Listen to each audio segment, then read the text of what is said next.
肥胖的体态。And these are particular issues for children that may be overweight or obese or maybe less capable, that they're not moving enough when they play youth sports. 那所以这样的情况就会造成他们的比较肥胖啊，然后他们都不常常运动这样。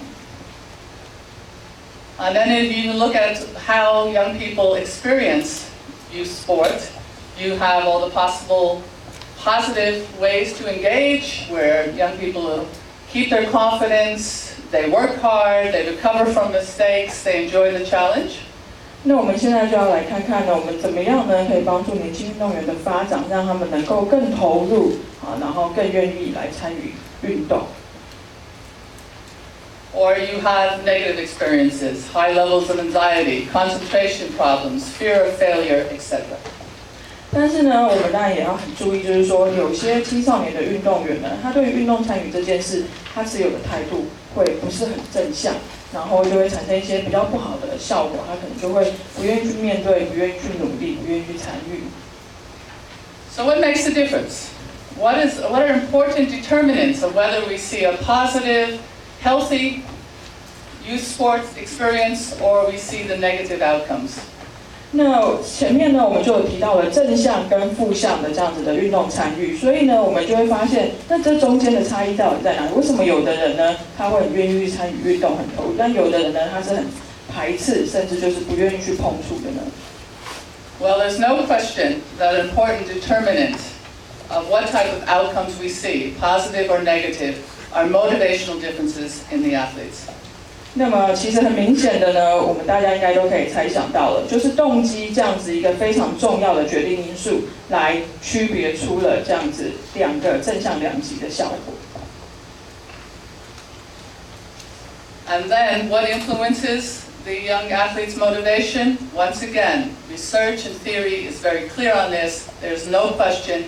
It's the climate, it's the social environments that is created by significant others, such as the coach.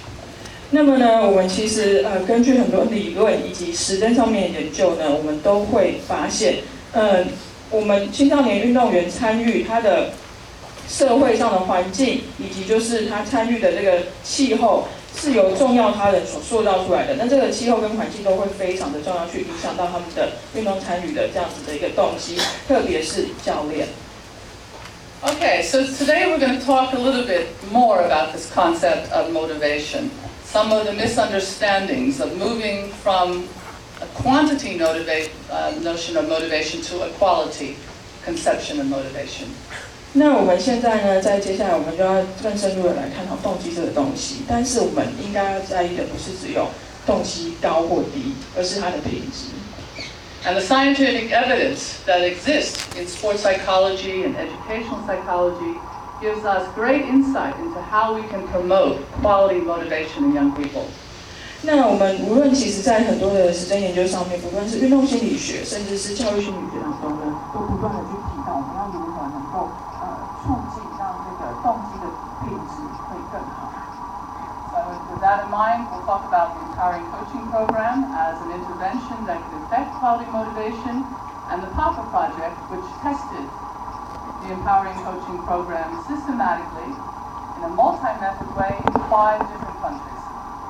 所以呢，接下来呢，我们将介绍这样子的一个教练的教育的介入计划。然后呢，我们运用 PAPA 专案这一个来测试呢，就是经过教育的教练，他在对于建立就是青少年运动员的动机上面是不是有帮助？那这样的一个计划总共是在5个国家来进行一个介入的测试。Okay, so let's talk a little bit about motivation. A very popular concept. We use the word a lot, but not always well understood. 我们现在开始呢，就要再一次的介绍动机，就是大家耳熟能详的字或者是词，但是呢，有的时候呢，我们并不是这么深入的去了解它。And one of the ways we erringly sometimes think about motivation is that it's like a thermometer, and we say athletes can be highly motivated or low in their motivation. 我们有时候呢，其实可以把动机想象一个像温度计的东西，它有时候是比较高温度，但有时候呢，它是非常冷却的。But this notion of looking at motivation like a thermometer considers motivation as a quantity of motivation. 那我们这样子的想法呢，其实就是把动机这个东西从量的角度来去看待了。So knowing if an athlete is highly motivated doesn't tell you too much. It doesn't tell you whether that motivation will be sustained, and it will not tell you whether that engagement in sport will lead to positive outcomes for that athlete.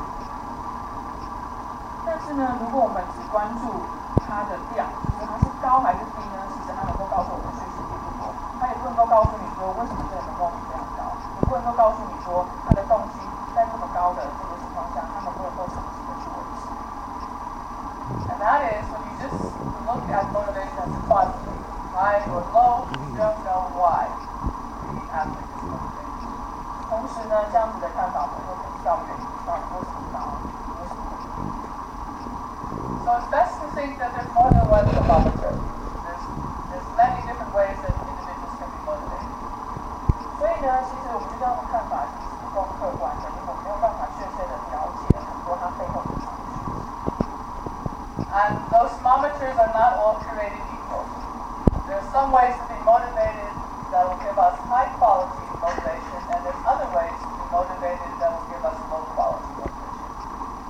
那其实呢，动机它应该是有一个非常多不同的种类来源，所以只看高或低呢，不会知道它的品质好坏的。So the question is then, what is quality motivation?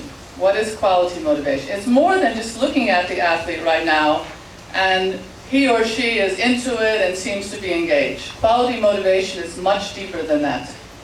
那到底什么是动机的品质呢？其实动机的品质是比动机的量来得更深奥一点的，因为呢，我们透过动机的品质，我们就可以了解他到底为什么愿意多投入一些。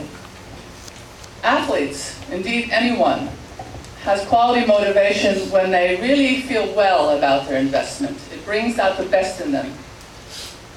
那如果呢，是有比较好的品质的动机的运动员呢，他其实呢，他是会比较摄入程度比较高，也就是说他会更愿意投入一点。Their engagement in sport enhances their well-being and their health, not takes away or compromises their health. 同时呢，他们在透过这样的运动参与呢，他们也会感觉到就是比较快乐，然后他们的身心健康也会随之提升。And that athlete really wants to invest over time, and we're talking about long-term achievement, not just achievement at one point in time. 同时呢，他们会把眼光放得很远，因为他们会愿意长期的来维持这样子的一个运动参与，而不只专注于可能眼前比如说2天之后的比赛这样子。So that's quality motivation. What does theory and research tell us are the keys to promoting quality motivation? 所以呢，品质动机这个东西呢，它就是能够告诉我们这个动机的高低的关键在哪里，以及它的原因。First, we need to build and maintain athletes' motivation, their sense of competence in a task-involved way. 那第一个呢，我们就是必须要帮助运动员呢，塑造一个是工作摄入形态的动机。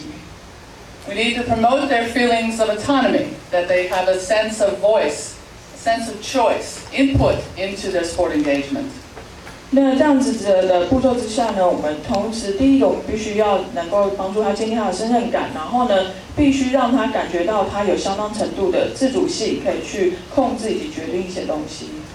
And we need to foster their sense of relatedness and connection in a respectful, caring way with their coaches, with their teammates, etc. 那同时呢，我们也要帮助他跟他的队友或者是他的教练之间呢，维持比较好的沟通管道，来这样子能够比较开放式的来进行两个之间的互动。Okay, so those are the keys. Where do they come from? They come from our theoretical understanding. For example, what we know from achievement goal theory. 那我们现在呢，就来谈论一下我们对于成就目